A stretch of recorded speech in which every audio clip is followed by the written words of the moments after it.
All right, you guys, what is up? Welcome back to episode number 5 of this video series leading up to the 2025 Townsville Marathon and hopefully my very first sub-4-hour marathon. Yesterday I did something pretty crazy. I went out in the dead of night, 3 a.m, strapped my shoes on and ran 15 Ks. That has got me back in the game.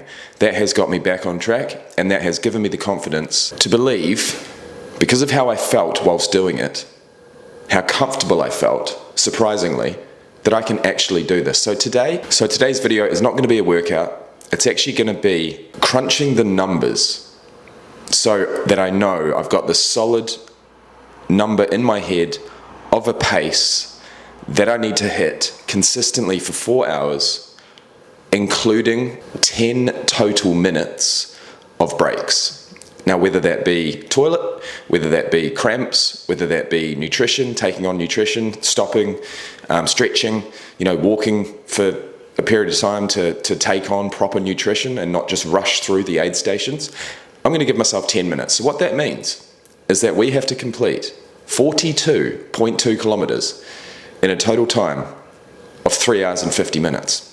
And I'm going to ask ChatGPT what the pace to do that is. How fast do I need to run per kilometer to complete a marathon in, let's stick to the question, how fast do I need to run per kilometer to complete a marathon in under 4 hours, including 10 minutes of break time? Rest time, including 10 minutes of rest time. ChatGPT's, it's pretty switched on. It should be able to answer this. I think it's around about 5:30, if not a little bit faster. So let's see.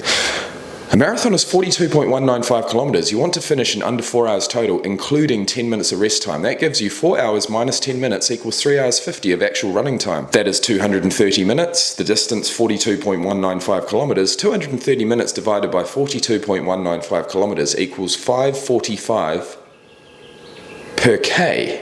5.45 minutes, which is less than 5.5 minutes, which actually equals 5 minutes 27 seconds per kilometer to complete a marathon in under 4 hours, including 10 minutes of rest. 5:27. That is the magic number. That is the number I wanted. That is the number I need. And that is the number I'm going to hit in every single one of my training runs, if not faster. The longer the distance, the slower the pace. I'm happy. I've got the number. I want to give myself 10 minutes of rest. I may not take it all. I may need a little bit more, which means that I'll need a buffer and have to go at something like 5:20 per K. But I think straight out of the blocks, a solid pace of 5:30 for the first 10, if not 20, and then reassess. I think that's a pretty good plan. Now I've got, pretty much 2 weeks to go, which is not a lot of time. You may fail and you may succeed, but a fail is never really a failure. It's a lesson learnt, and I'm sure there's going to be many lessons learnt during this upcoming marathon. I feel relatively good. I feel relatively confident, and I say relatively because that is the key word, relative to the amount of training I've done. But moving forward, 5:27 will be a 3:50 with a 0 rest, which is not going to happen. So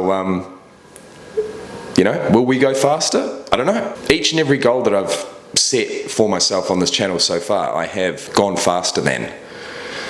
And at the beginning, I hadn't expected that to happen. So over time, you do begin to believe in yourself more and more. And that's what this channel is all about. So I'll see you guys for my next training run. I'm going to try and push it to a half marathon at 5:27 per K. Thanks for watching, and I'll see you then.